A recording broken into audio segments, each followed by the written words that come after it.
Hi, everyone. Hello. Welcome back. Yes. To our House of the Dragon review, episode review. 9. The Green Council. The Green Council. Boy, was this a Green Council. It we didn't was. see any of the, what was the other what is the other, the greens and versus the blacks. We didn't see any of the blacks. No, none in this one. No, Rhaenyra's side of the family. No. And I just realized I'm wearing green. I am not repping the green. And I'm just... the green side. I am just wearing green. And eyebrows coming off and my shirt is just... it's end of the day. So yeah, if you see me in this, I'm not for the greens. Yeah, right. It's just Alicent. I know. Team Alicent. No, I have black on too. I just have green on. Anyway, so this episode was solely focused on the greens. Basically, it's literally picking up maybe within an hour of Viserys's death. Yeah, or like maybe the following morning. No, he just died. Yeah, because I Okay. remember at the beginning, she was crying in that room. Yeah. No one knew. Maybe a couple hours. I mean, is basically, you could see that she was quite sad about it. Like, that there was more feelings there than, I mean, I knew that there was feelings like they cared about each other. They're not in love, but like you could see, like, she was sad about it. Yeah, I mean, they have kids together. They spent And he was a good man. She spent a good part of her life with him. I don't doubt the love that she has for him. They were in love, obviously. That was an arranged marriage, basically. By Otto. Yeah. I mean, yeah, Viserys technically picked her, but it was arranged, kind of, to have more babies. But yeah, we pick up right after he died. And Alicent believes that Viserys, in his last wish, his dying breath, that he wanted their son Aegon to be king.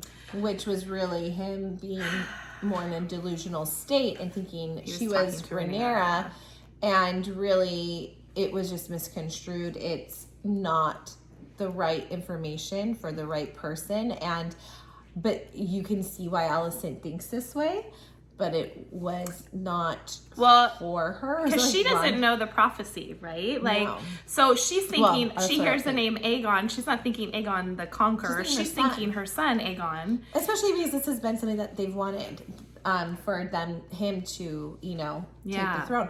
So yeah, so she hears this, and you actually see her. I don't want to say doubts, because she really thinks this is what he said, but you could see her being a little torn about Rhaenyra. Like Otto obviously just wants to kill Rhaenyra and the family, which I'm like, go up against Daemon, just try it. Yeah, no. But she does not want that for her. She said Viserys would not want his daughter dead, and you can see that she does not want that for her. And I feel like she's still a little, I don't want to say torn, but torn in a way, like not. I think she fully believes now Aegon is supposed to be king, but I still think she has this like, oh my gosh, you got to be kidding, right when we're getting things on track. And a little worried, hesitant. All that mixed into one. She thought, her and Rhaenyra built, mended their friendship at the end of episode 8, right? 8. And they kind of did. They were being nice to each other. Rhaenyra's like, I'm going to come back. I'm going to take the kids to Dragonstone. I'm going to come back. And of course Viserys dies right then and there, and Alicent he died a happy man. with Emma. Alicent going to the council meeting with all the men surrounding her. We find out inside the episode that she sees her father and all these men have already planned to have Aegon ascend the throne. They have been planning this, and she's kind of shocked, and she's like, so you mean when I'm not here, you guys are basically planning me behind my back? Yeah. She's like, what do you, and they're like, well, we didn't want to bother you with all that specifics. So then you have Lord B. No, they know that she's the one person that kind of has that soft heart, really. Right. But yeah, they were doing it. Yeah. Their excuse was, we didn't want to bore you with, all that stuff. And, she's just like, no, like Viserys would not want this. Yes, she believes she wants Aegon to be king, but she never believed that Viserys would want them to kill his daughter. And you get Lord Beesbury, I think it's Beesbury. Yeah. He's the older man. He's been serving on the council for the longest. And he's like, I'm sorry, I do not believe for a second that Viserys said what he said. Well, I think he also knows this is a delusional man. When you're so far gone and you're getting milk of the poppy. Yeah. That's, it's kind of like if you were talking to someone on morphine and, sometimes they get a little like loopy and not there. And so I get what he's saying. Like, I just don't see this. He is always stuck with Rhaenyra. Even to right up until he died that day. Like, there's just no way. And he's like, and he only told his wife. He goes, no, I don't believe who else that. was there? Yeah, and so he's seen through it. Well, then you get Sir Criston Cole. Yes, we don't like him any longer. The funny thing is, I said, Sarah, when I was like, oh, he's really cute, and he's can see cute, that. yeah. She was like, oh, mm-hmm. And then she told me last night, she's like, I've never liked him. Because I know his true She knows nature. what happens. Yeah. Well, you get Sir Criston Cole. You see him kind of come up behind Lord Beesbury, and I think I'm saying his name right. Forgive me if I'm not. And tells him to sit down, and he does it a little too hard and ends up killing him. And things anger issues. He has killed one too many now in my book. Yeah, and the Lord Commander, I cannot remember his name, the bald guy. He's basically like, no, like, we don't do that. You're gonna give up your sword and your white cloak. And Criston Cole basically takes his sword out and is like challenging this guy, and I'm like, Criston Cole is nuts. He's psycho.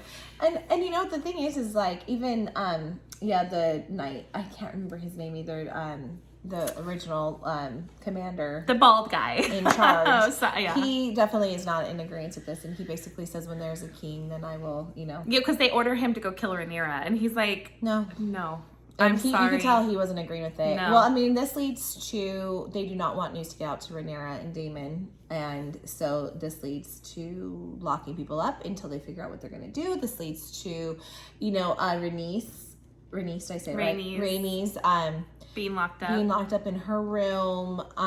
She's not happy. It leads to the servants going, like, they are trying to get it where no one can go. And this is Otto. Otto is that sneaky little, sneaky guy. And they're trying to look for Aegon. Because Aegon is nowhere to be found. Yeah. And you also learn inside the episode that Alicent, I was going to say Rhaenyra, Alicent wants to get to Aegon, and Otto wants to get to Aegon to influence him their way. Otto wants to kill Rhaenyra. Alicent does not. So she's trying, even though Alicent... They both said, bring him straight to me. Yes. So Otto said that to his people. Alicent said that to So her Otto people. sends the Cargyle twins. I do believe I said that. I hope I said that right too. And Eric. Yeah, I remember in the book going ARRK and ERRK. Yes, he sends them after Aegon. Alicent sends her son Aemond and Criston Cole. She says, "You bring him to me." And so now we're in a rush to find Aegon, who is nowhere to be found. We find out that he has children that are out of wedlock, and in a fighting pit. I don't know if those were his children, but he has children that are not from his wife. And the twins, the Cargyle, Eric and Arik, do not see eye to eye when it comes to Aegon. One thinks he's not suitable. The other one's like, yeah, he might not be, but you know what? This is our orders. We're going to do it. And the other one is for him, yeah. Yes. So you can see one is starting to drift away. When they finally find Aegon, one is starting to drift away. And he's like, I can't support this. The other one is like, help me. Like, what are you doing? And Eric is the one that starts to kind of back off and be like, I cannot do this. This is not right. And Sir Criston and Aemon were smart. They kind of let the twins do the finding and waited right when they came out. And Sir Criston basically challenges Arik or Eric. I can't remember which one is who. Yeah, because Eric leaves. Basically, defeats him. And Sir Criston was able to take Aegon to his mother. Yes. So his mother ended up being the one to have him, and which was better. Yes. Overall, because we find out like when they're in the carriage and she goes to talk to her father, like, I have him. And it said inside the episode too that this is almost like Alicent really seeing her father is not who she thought he was, and how he's acting, how things are coming to play. Now he has power. Now he feels like, yes, I'm going to be in charge here, even more than, you know, because let's face it, he will be the one kind of he's the hand of the king. He'll be the one putting everything in Aegon's ear, and he wants to rule. He could he already overpowers Alicent as it is, even though she's getting stronger. She though said to him, "I now see that I was just a chess piece for you to move around the board." She's like, "I'm seeing it now. Too little, too late, obviously." But she said, "You are going to follow what I say, and you have no choice in the matter. Sir Criston Cole's going to be the commander of the Knights Guard, and this is it." She said he's gonna wear the conqueror's crown, and he'll be king by dawn. He will be king by dawn. The people need to come and see, and Otto has no choice but to obey it. Yes, I mean, she is queen. And then the other thing is when they are on their way, when she's on her way with Aegon to the ceremony, like the coronation. The coronation. She says that Otto, the grandfather, will basically try to get you to kill Rhaenyra, and you will not do that. This is your sister. Your father loved her dearly, and she's trying to get him to, you know, see this.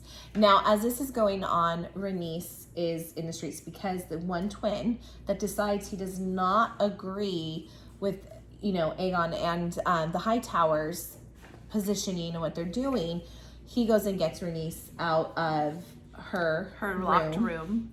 And he's like, we're going to be getting out of here. And he's basically weaving her through the streets as people are getting hoarded into this area that is going into where the coronation is going to be. They want everyone to see this. So they kind of get separated, and Rhaenys is going in with this group. Now, mind you, back up a little bit to Rhaenys and Alicent. They come face to face in the bedroom of Rhaenys.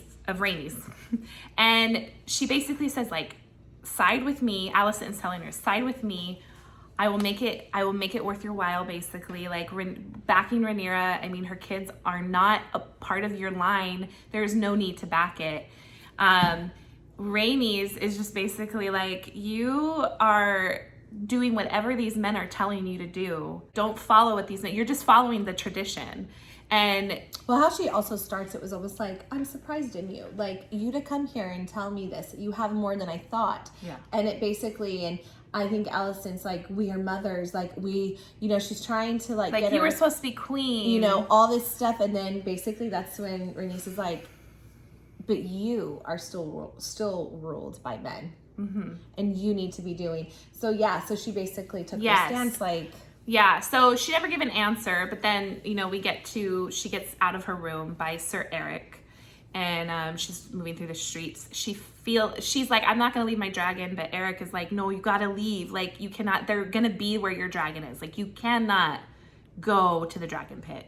And she's like, well, I'm not leaving my dragon. And, you know, so they get separated. She heads to the dragon pit. She's like, yes, with that's the hordes where of people. Everyone's going. She's like, perfect. She goes, and she's watching the coronation. She's listening. She's listening in, and she's just like, it's a pomp and circumstance. Aegon is coming down. It's lined up for him. He's coming down. And mind you, Aegon does not want this. Yes. He does not want this. On the way, he basically was like, I don't want to be, and Aemon would probably be more suitable out of the two of them. True. And Aemon wants it. He agrees. He's like, brother, you have never spoken more of the truth or whatever. He's like, now. I'm the one that studies. I'm the one that trains to fight. I would be better suited, but he has no choice. Yeah, it's just the line of the order. And, well, anyways, the pomp and circumstance is going. There's a big line. He's walking through all the, you know, the Knights Guard are doing their swords as he passes, and it's like a nice little display. Thing. It's coming in.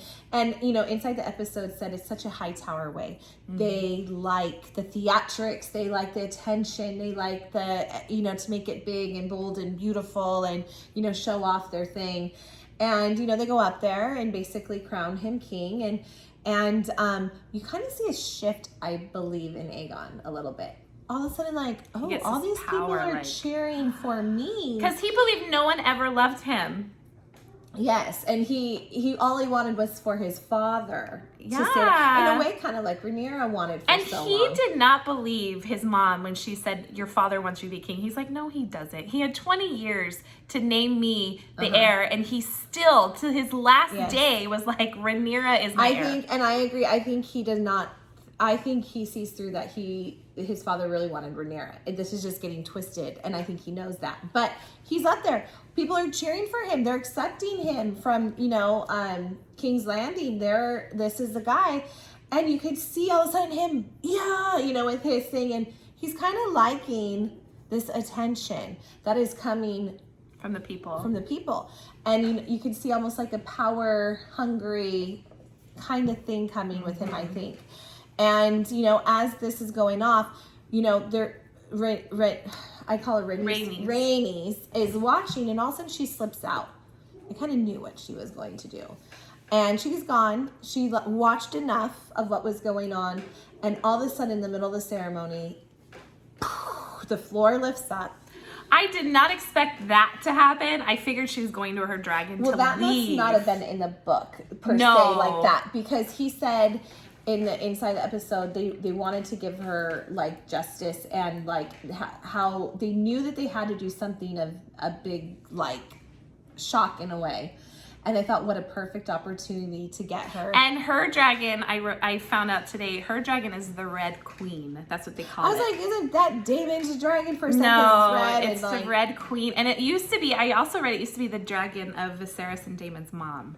Okay. Yeah. So she pops up out of the ground and big explosion. And everyone's scared on this stage of, she killed the many high people. towers, and the high towers are there and they are at her mercy. She had that moment right there She to end it all. Ended it all. End it all and give it all over to Rhaenyra without an issue, without a fight, without war, everything. That dragon was in their faces. And she didn't.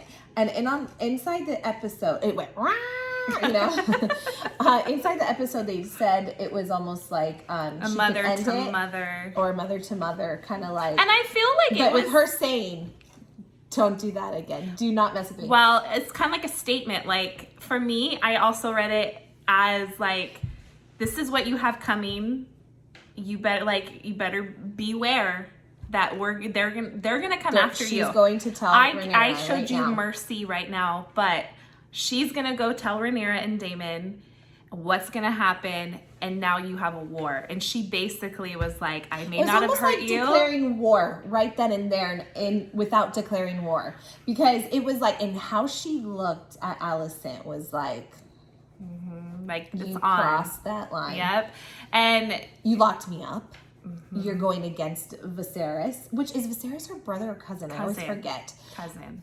All this stuff, and she was like, And so she takes off.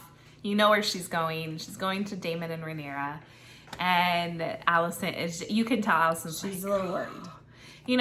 What she knew was she's going to relieved. happen in a way, but now it's... Because they did not want anyone telling Daemon and Rhaenyra that her father was dead, first of all, and that they were going to crown Aegon. They wanted that all done. Well, they got it done, but it's full on now war. Like, It was so good. Honestly, we say this every time, but okay, I think my favorite episode is really the episode before.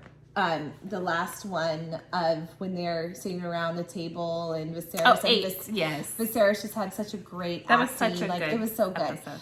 But this one was again up there. I liked it because I like to see the scheming. I like to see the behind the scenes. I like to see we were just the Hightowers and their children, the Targaryen children. And I kind of liked, it's still not my favorite, but it's up there. Well, because a lot was done to make this get even more. Now we're hitting that point of the climax is now going up, and now we have to. Daemon and Rhaenyra were not in this, and I love Daemon and Rhaenyra. They really make the show for me, but obviously I do like the other characters. I think we needed this though to really. But they did so well that I was okay that Daemon and Rhaenyra were not in it. But the next episode is going to focus more. Great. I think it's called The Black Queen. And it's the last episode I don't know. of this season. It's the last episode. Looks From the fantastic. preview, I pretty much have an idea how it's going to go down. I'm sure all you book readers do as well. So, yeah, it's going to be good. So let us know what you think down below on the episode. We thought it was great, and it's starting to pop off. And you know, once Daemon hears of this, so Daemon and Aemon are gonna not be happy with each other, and I would love to see that showdown. Daemon will take them all the way. But anyways, we would love for you to subscribe to our channel and like the video, and we will see you next time.